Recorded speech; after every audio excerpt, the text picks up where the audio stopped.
اللي كنا عارفين ان مقابله اللي ما غتكون سهله ضد فريق اتحاد ايتمنلول، فريق قوي، فريق اللي كيجيد لاعبين ديالو عندهم تقنيات كبيره، فريق اللي في مستوى كبير بحكم انه سنتين وهو كيخلي لا مونتي القسم الوطني الاول.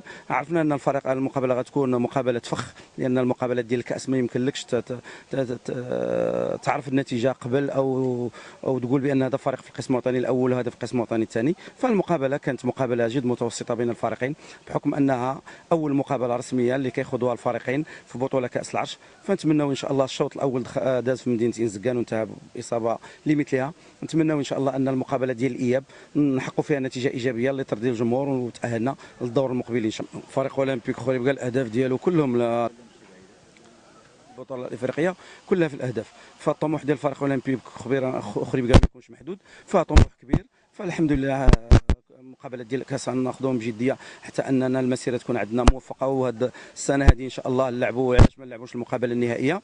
البطوله كنوجدوا لها كاس البطوله الافريقيه حتى هي حنا كنوجدوا لها ان شاء الله باش اننا كنبحثوا على لاعبين اللي يمكن يطعموا الفريق ويعطيو الاضافه ان شاء الله في المستقبل القريب. الطموح ديالنا كسائر الفرق، فالعام اللي فات السنه الماضيه اننا احتلينا الصف الثاني، كنا في الوصفه مع فريق الوداد البيضاوي. فالطموح ديالنا ولا طموح ديال الجمهور هو اننا نحققوا احسن من هذه النتيجه وهي الفوز بالبطوله، ولكن الحمد لله حنا كنوجدوا ومع الوقت غادي نعرفوا المستوى ديال الفرق وناخذوا المقابلات. الا ان الطموح ديالنا غادي يكون طموح كبير هذه السنه باش نخليو الجمهور ديالنا دائما يرضي على الفريق وعلى اللاعبين وعلى المستوى ديالنا ان شاء الله.